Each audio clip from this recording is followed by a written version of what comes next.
함께 따라해 보시겠습니다. 범사에 감사하라. 네, 우리가 너무나도 잘 알고 있는 말씀이지요. 오늘 담임 목사님 휴가 관계로 제가 2부 예배 설교를 하게 되었습니다. 오늘 본문을 가지고 범사에 감사하라라는 제목으로 함께 은혜를 나누도록 하시겠습니다.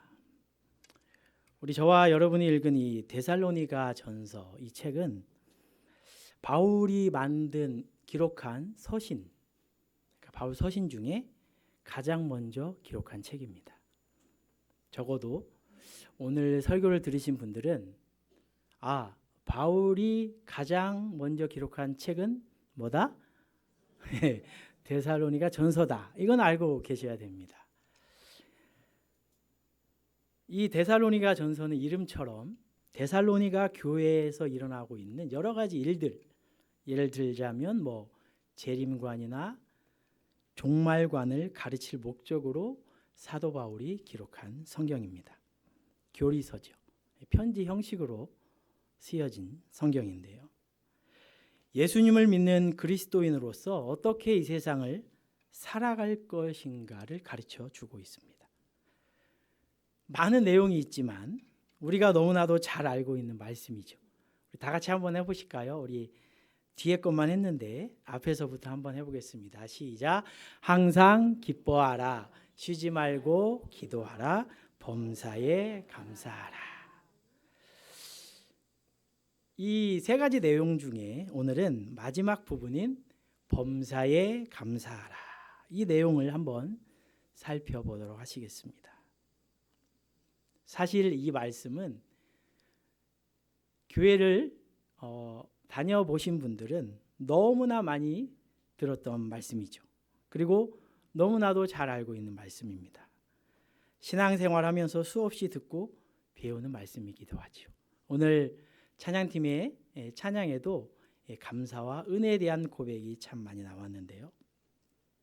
감사라는 것은 이 신앙생활을 하는데 절대 뗄 수 없는 내용입니다.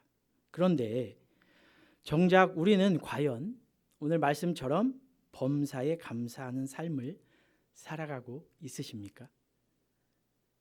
이 물음에 네! 라고 자신 있게 대답할 수 있는 분 계십니까?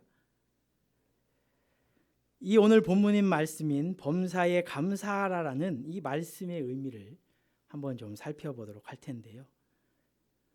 우리 모두를 향한 하나님의 뜻이 바로 범사에 감사하라라는 것입니다.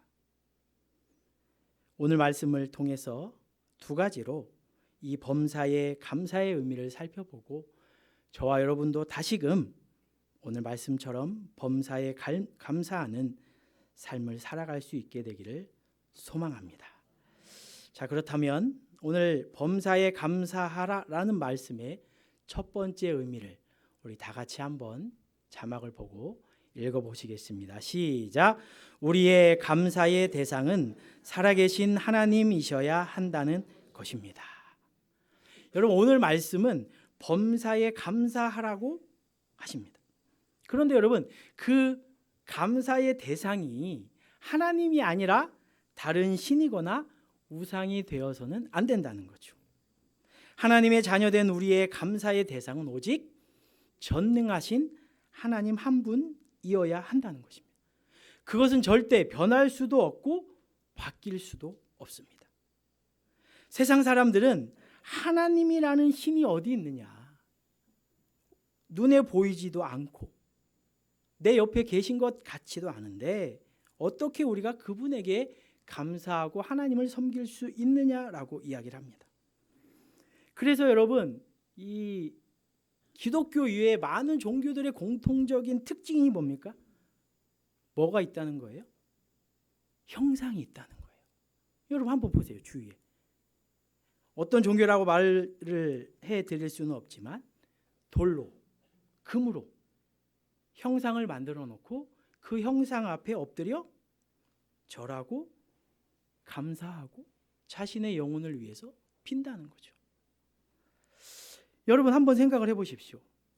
여러분의 영혼을 그 돌덩이에 빈다고 생각을 해보세요. 얼마나 어리석은 짓입니까? 그런데 현대를 살아가는, 과학 시대를 살아가고 있다는 이 만물의 영장이라고 하는 사람들이 그런 짓을 행하고 있다는 거예요. 자기가 만들어 놓은, 자신들이 만들어 놓은 돌덩이에 대고 엎드려 절하고 있다는 거예요. 여러분, 그 돌덩이가 우리에게 무엇을 줄 수 있습니까? 참으로 안타까운 일이 아닐 수 없습니다. 우리의 감사의 대상은 오직 하나님이셔야 합니다. 이 하나님이라는 존재는 성경에서도 얼마나 위대하시고 얼마나 전능하신 분임을 가르쳐 주고 있습니다.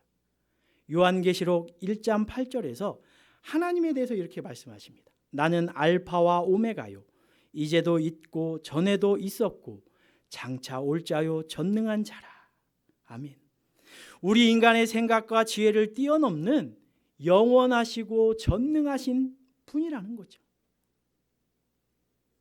그런 전능하신 하나님께서 우리 인간을 사랑하셔서 요한복음 3장 16절을 통해 하나님이 세상을 이처럼 사랑하사 독생자를 주셨으니 이는 그를 믿는 자마다 멸망하지 않고 영생을 얻게 하려 하심이라. 우리를 긍휼히 여겨 주셔서 독생자를 보내주셨다는 겁니다. 여러분 한번 이성적으로 생각을 해보십시오. 온 우주 만물을 창조하신 전능하신 하나님께서 도대체 무엇이 부족하셔서 나 같은 죄인을, 우리를 사랑하셨을까요? 바로 여기에 하나님의 은혜가 있고 하나님의 사랑이 있는 것입니다. 그렇기 때문에 우리는 전능하신 하나님께 감사로 나아갈 수 있는 것입니다. 그분께 경배하며 감사해야 하는 이유인 것이죠. 하나님의 존재 자체로 우리는 감사할 수 있는 거예요. 그런데 여러분, 우리는 자꾸 뭘 생각하죠? 하나님이 나에게 무엇을 주실까? 무엇을 주시면 감사할 수 있을까? 여러분, 이미 하나님은 우리에게 너무나 많은 것을 주셨습니다. 그래서 하나님의 존재 자체로 우리는 감사하고 기뻐할 수 있는 것입니다. 바로 범사에 감사할 이유가 여기에 있는 것입니다. 전능하신 하나님께서 우리를, 여러분을 선택하시고 사랑해 주셨습니다. 그 이유 하나만으로도 충분히 우리는 감사의 삶을 살 수 있습니다. 우리의 감사의 대상이 하나님이심을 다시금 깨닫고 하나님께 감사함으로 나가기를 소망합니다. 제가 2009년에 사역했던 곤지암 교회라고 있습니다. 곤지암에 있는 교회인데요. 2주 전에 거기 권사님으로부터 연락이 왔어요. 보통 15년 전이니까요. 이 연락을 거의 안 하거든요. 그런데 이 권사님이 어떻게 연락이 왔냐면, 목사님, 제 친구 중에 아직 교회는 나오지 않고 예수님은 영접하지 않았지만 고3 딸 아이가 뇌종양이 발생돼서 긴급 수술을 하게 되었는데 딸아이 뇌종양 수술과 이번 일을 통해서 제 친구가 예수님을 영접하게 해달라고 중보 기도를 요청하는 연락이었습니다. 긴급 중보 기도 요청으로 기도의 시간을 매일 가지게 되었고, 며칠 후에 또 이 권사님이 소식을 전해 오셨습니다. 그 친구가 처음으로 교회에 나갔다는 것입니다. 그리고 교회에 나가서 이런 감사 고백을 했답니다. 오늘도 감사합니다. 아침에 눈 뜰 때마다 견딜 수 있는 힘이 있으니 오늘을 또 주시는구나. 감사합니다. 라는 감사의 고백을 했다는 것입니다. 저는 그 권사님과 톡을 주고받으면서 과연 나는 그런 상황에서 하나님께 감사할 수 있을까? 라는 생각을 하게 되었습니다. 어떻게 보면 처음으로 나간 교회인데 예배를 드리면서 하나님을 만나게 됐고 그곳에서 감사의 고백을 했다는 거예요. 어찌 보면 최악의 상황이죠. 그 권사님이 그 상황을 얘기해 주셨는데 그 고3 딸이 이 뇌종양이 너무 안 좋은 곳에 있어서 수술 자체를 못 한다는 거예요. 지금도 그 학생을 위해서 기도하고 있는데요. 결국 여러분, 하나님은 우리의 감사를 받기를 원하시고 우리의 감사를 받으시는 분이라는 거예요. 하나님은 그 성도님을 선택하셔서 부르셨어요. 그런데 하나님께 나오지 않지. 하나님은 여러 가지 방법을 통해서 그 성도님의 입술을 통해 감사로 나아가게 하신다는 거죠. 여러분, 우리도 마찬가지입니다. 우리의 감사의 대상은 오직 살아계신 하나님 한 분뿐이어야 하는 것입니다. 여러분의 상황이 어떠십니까? 저는 그 권사님과 통화를 하면서 톡을 하면서 참 많이 회개를 했어요. 저는 참 불평불만이 많은 사람이거든요.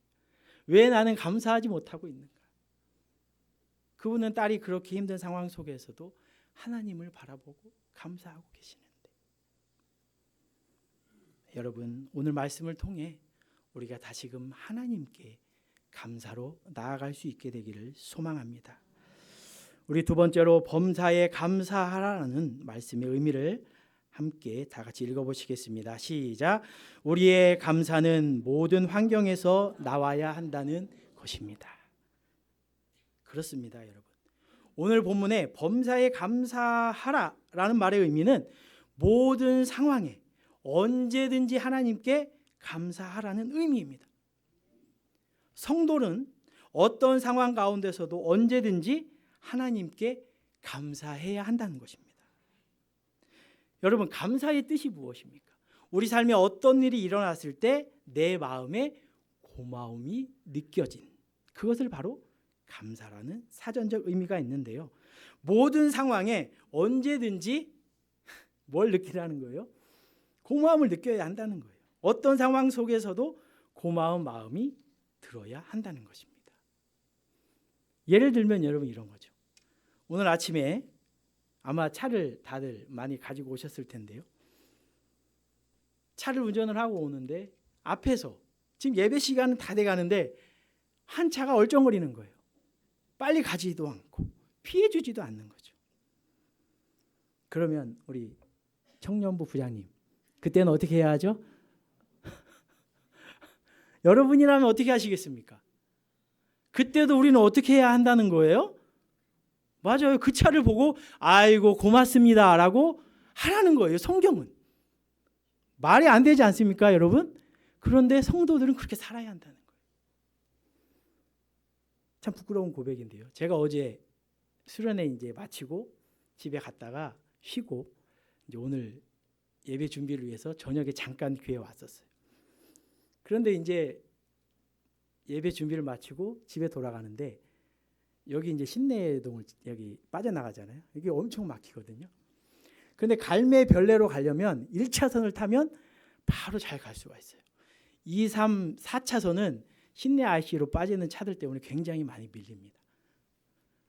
그런데 제가 이제 집에 빨리 가서 가족들과 저녁을 먹으려고 신나게 출발했습니다. 1차선을 딱 탔는데 제 앞에 SUV가 한 대가 있는데 그 앞에 차가 한 대도 없는 거예요. 그런데 이 SUV가 50도 안 되는 40을 밟고 천천히 가고 있는 거죠. 자, 이때 어떻게 해야 됩니까? 감사해야 하죠. 고마움을 느껴야 합니다. 그런데 여러분, 제가 고마움을 느꼈을까요? 안 느꼈을까요? 저를 별로 신뢰하시네요. 자, 다른 말 하지 않겠습니다. 저는 딱 한 행동만 했어요. 하도 앞에 안 가길래 크랙션을 한번 길게 좀 눌렀습니다.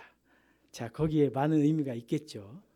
자, 여러분, 이러한 상황 속에서도 성도들은 어떻게 해야 한다는 겁니까? 감사해야 한다는 거예요. 우리의 자녀들이 열심히 공부하고 최선을 다했는데 대학도 떨어지고 취업도 안 됩니다. 그럼 거기에다 대고도 또 우리는 감사해야 한다는 거예요. 이 범사에 감사라는 의미가 바로 이런 의미인 거죠. 세상 사람들은 그런 상황에서 여러분 절대 감사할 수 없습니다. 불평하고 원망하고 그냥 욕이나 한번 하고 넘어가죠. 하지만 성도들은 그런 상황에서도 감사할 수 있다는 거예요. 여러분도 한 번씩은 이름을 들어보셨을 텐데요. 미국의 유명한 토크쇼 진행자였던 오프라 윈프리를 아실 것입니다. 그런 그녀가 하루도 빠짐없이 하는 것이 있는데요. 바로 감사일기 쓰기라는 거예요. 매일 감사일기를 쓰는 그녀는 이렇게 고백을 합니다. 나는 감사함의 공간에 살며 그로 인해 적어도 100만 번은 보답을 받았습니다. 감사를 했을 때 하나님이 그것을 통해서 보답을 허락하여 주셨다는 거예요. 아주 작은 것부터 감사했을 때 하나님은 더 많은 것으로 자기를 풍부하게 해줬다는 거죠. 여러분, 이 오프라 윈프리가 유명한 이유가 뭡니까? 다 아시지 않아요? 276명인가 토크쇼에 모셔가지고 그 사람들 모두 한 명 한 명에게 뭘 선물했어요? 자동차를 선물해 줬어요. 그래서 유명해진 거잖아요. 그 정도로 이 오프라 윈프리는 감사를 통해서 하나님께 받은 축복이 많았다는 거죠. 여러분, 우리가 감사로 나아갈 때 하나님은 그 감사를 통해 우리의 삶에 기적을 경험하게 해줄 줄로 믿습니다. 어찌 보면 오늘 말씀이 어떤 분들에게는 목사님 쉽지 않아요, 어려워요 하시는 분들도 분명히 계실 것입니다. 그런데 여러분, 하나님은 우리에게 뭘 원하신다고요? 범사에 감사하라고 말씀하시고 그것을 원하신다는 거예요. 물론 쉽지 않을 수 있습니다. 하지만 성경은 분명히 말씀하고 있습니다. 범사에 감사하라라고 말입니다. 하나님을 믿는 성도들은 어떤 상황에 있든지 언제든지 감사해야 한다고 말씀하십니다. 여러분, 우리가 너무나도 잘 알고 있는 창세기의 요셉, 제가 말씀드리지 않아도 다 아시지 않습니까? 20살이 채 되지도 않은 그 어린 나이에 자신의 형들에 의해서 죽을 위기에 처하고 상인에게 팔리기까지 합니다. 아버지로부터 사랑만 받았던 그 어린 아들이 한순간 노예가 되고 종이 되고 억울하게 옥에 갇혀 목숨이 위태로운 상황까지 가게 됩니다. 그런데 여러분, 이 요셉은 그러한 어려운 상황 가운데서도 하나님께 감사로 나아가게 됩니다. 그리고 결국 형들을 만나게 됩니다. 그럼 여러분, 우리 같으면 그래도 억울하잖아요. 좀 복수하고 싶지 않겠습니까? 그런데 요셉은 창세기 50장 2절에서 형들을 만났을 때 이렇게 고백을 합니다. 당신들은 나를 해하려 하였으나 하나님은 그것을 선으로 바꾸사 오늘과 같이 많은 백성의 생명을 구원하게 하시려 하셨나니. 자신에게 견딜 수 없는 수많은 고난의 순간들이 있었지만 요셉은 그것을 선으로 바꾸시는 하나님을 믿었던 거예요. 자신을 향한 하나님의 선하신 섭리를 인정하고 믿었기 때문에 감사가 나올 수 있었다는 것입니다.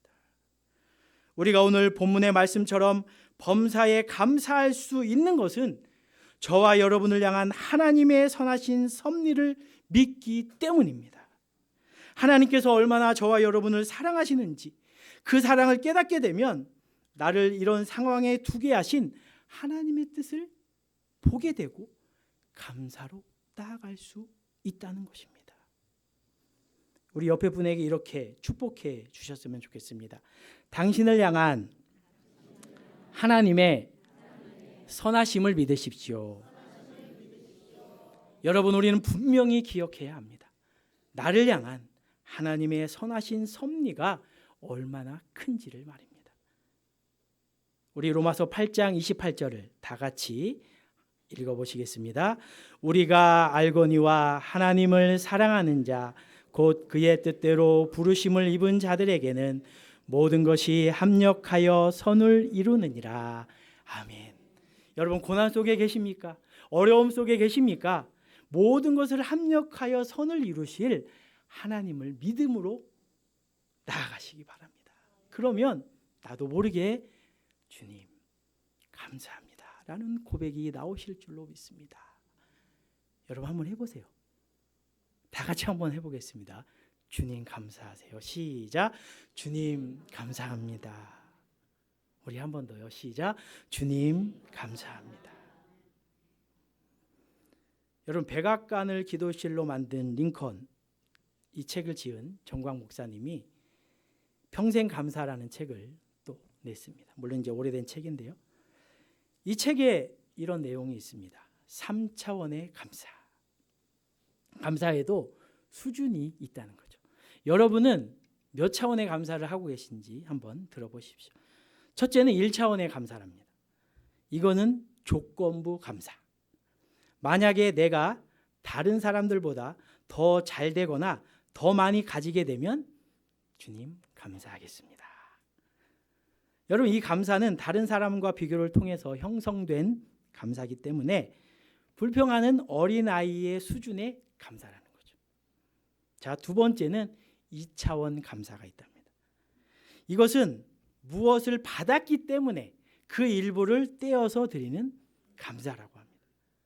이것은 상대방과 비교하되 자기보다 못한 사람과 비교해서 자신이 받은 것을 감사하는 단계인 2차원의 감사라는 거죠. 그런데 여러분, 이 정광 목사님은 이렇게 얘기를 합니다. 대부분의 사람들이 사실 이 수준을 넘지 못한다는 거죠. 그리고 마지막 3차원의 감사. 이거는 불행을 당해도 힘들고 어려워도 내 일이 잘 풀리지 않아도 그럼에도 불구하고 감사한다는 것입니다. 악조건 속에서도 하나님의 은혜를 생각하고 감사한다는 것이죠. 여러분, 바로 우리는 이런 3차원의 감사를 해야 한다는 것이죠. 어려운 상황 속에서도, 감사할 수 없는 상황 속에서도 하나님의 선하심을 믿고 감사해야 한다는 것입니다. 여러분, 감사는 기적이고 감사는 축복임을 믿으시기 바랍니다. 여러분의 삶에 지금 상황이, 사방이 다 막히고 그리고 끝나지 않는 어려움과 고난 가운데 계십니까? 그렇다면 오늘 말씀을 통해 감사로 나아갈 수 있게 되기를 소망합니다. 눈을 들어 주님을 바라보십시오. 그러면 기적을 경험하게 되실 줄로 믿습니다. 제가 힘들고 어려웠을 때 많이 불렀던 찬양인데요. 눈을 들어 하늘을 바라보세요라는 찬양입니다. 아시는 분들은 같이 부르시고 모르시는 분들은 가사를 한번 보시면서 이 찬양이 저와 여러분의 고백이 될 수 있었으면 좋겠습니다. 우리 말씀을 생각하면서 함께 찬양 드리시겠습니다.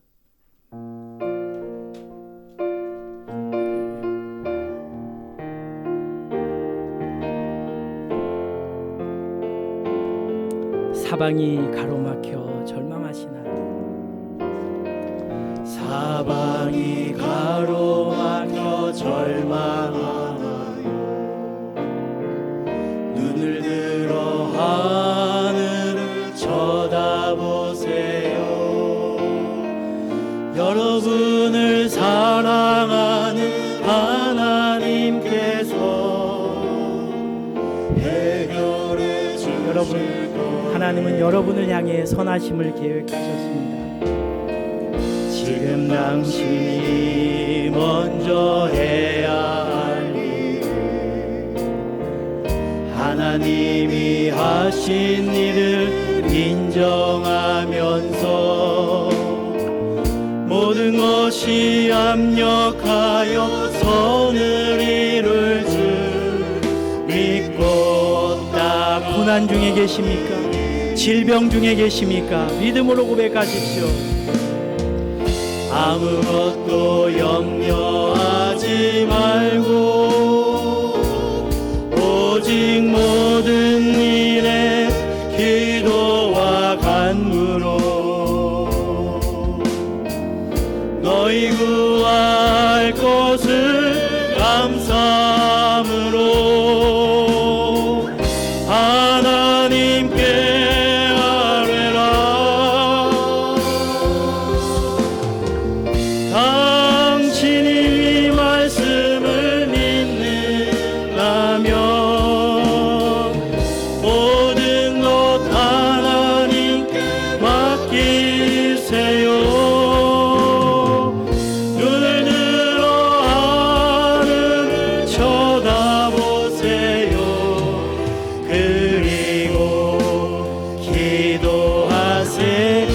끝없는 고난으로 울고 계십니까?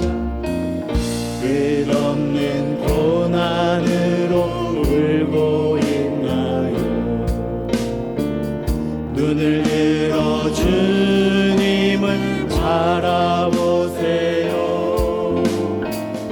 당신을 창조하신 하나님께서 우리의 모든 문제를 해결해 주실 거예요.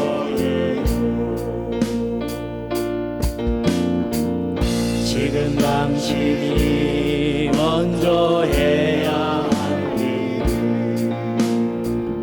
하나님이 하실 일을 신뢰하면서 모든 것이 합력하여 선을 이룰 줄 믿고 순종하는 일. 아무것도 염려하지 말고, 아무것도 염려하지 말고, 오직 모든 일에 기도와 간구로 너희 구할 것을 감사 하나님께 믿음으로 하나님께 우리 옆 사람의 손을 잡고 축복하며 찬양합니다. 당신이 말씀을 믿는다면 모든 것 하나님께 맡기 우리의 눈을 들어 하늘을 쳐다보세요. 그리고 눈을 들어 주님을 바라보세요. 눈을 들어 주님을 그리고 감사하세요. 그리고 감사하세요.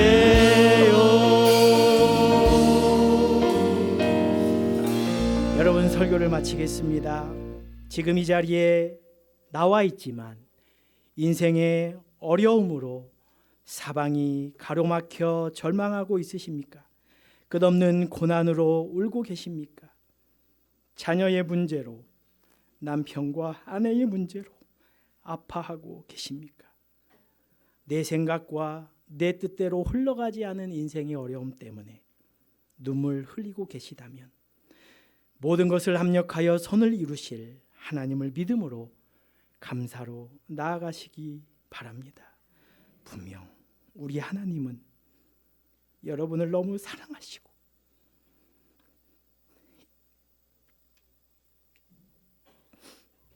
여러분을 향한 선한 섭리와 계획을 가지고 계십니다. 살아계신 하나님께 범사로 감사로 나갈 때 우리의 인생에 기적이 일어나고 하나님의 축복을 경험하게 될 줄로 믿습니다. 기도하시겠습니다. 살아계신 하나님 아버지, 범사에 감사하라. 우리를 향하신 하나님의 뜻을 다시금 오늘 말씀을 통해 깨닫게 하여 주심 감사드립니다. 우리의 감사의 대상이 오직 전능하신 하나님이 되게 하여 주시고 오늘 말씀을 붙들고 우리를 향하신 선하신 계획을 믿고 기대하며 감사로 나아가는 우리의 인생 되게 하여 주시옵소서.